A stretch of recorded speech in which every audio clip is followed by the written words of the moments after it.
All right, let's move on to talk about the START treaty, because I don't think what's in the teleprompter is right now. We know this. The Senate's expected to pass the new Strategic Arms Reduction Treaty, the START with Russia, but some are still concerned that START could potentially put U.S. defenses in jeopardy.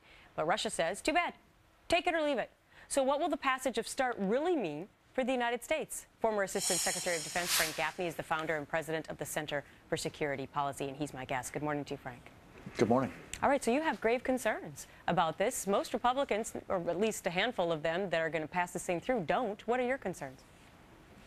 My concerns are multiple-fold, actually. One is that we have really not seen the kind of debate that this sort of treaty requires. We've been told a lot about global standing and resetting relations with the Russians, mustn't jeopardize our relationship with the Russians, but it's been really quite short on the substantive problems with it. Let me just give you one example.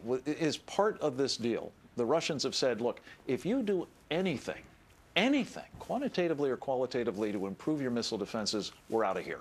Now think about what that would mean for our relationship with the Russians, and I think you'll see very quickly that that means the United States would be reluctant to do it. But here's the catch.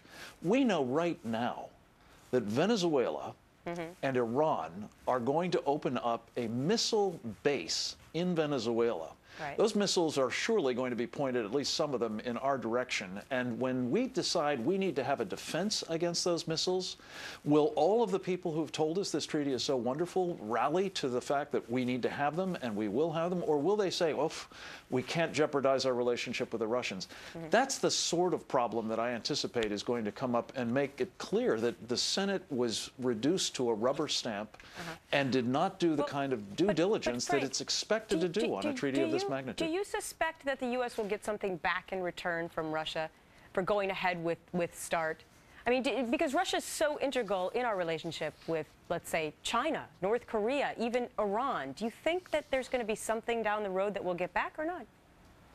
Well, I think what we're going to get back, if we reward bad behavior, and there's been a lot of Russian bad behavior, we should be clear. We're endlessly promised the Russians are going to be helping us on Iran. What have they actually been doing? Right. But they've been transferring nuclear weapons-related or relevant technology to Iran. But if they get their take it or leave it deal, will they suddenly surprise us?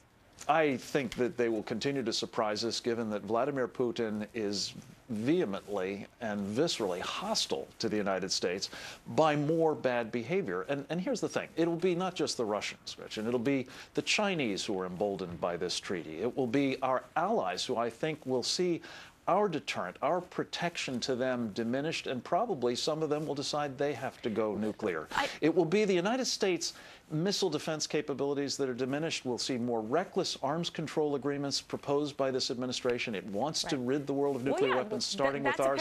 And finally, this is the real kicker.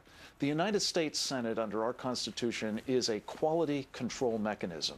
This is a very bad precedent for that kind of role, especially since part of this treaty is a new arrangement called the Bilateral Consultative Commission, which can completely sideline and circumvent the United States Senate. Deals that it cooks up with the Russians don't have to be ratified by the Senate. Frank, that's a real problem. Unfortunately, I have to go, but why is Colin Powell behind this? Why is Henry Kissinger behind this? Why is the first President Bush behind this?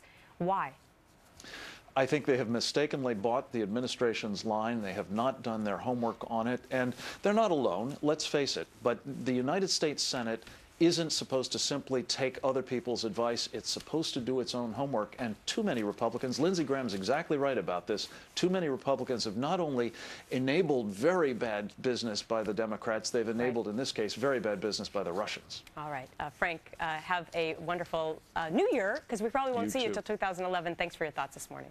Thank you, Gretchen. Remember the big battle in Texas to change textbooks to remove liberal bias? Well, now some people are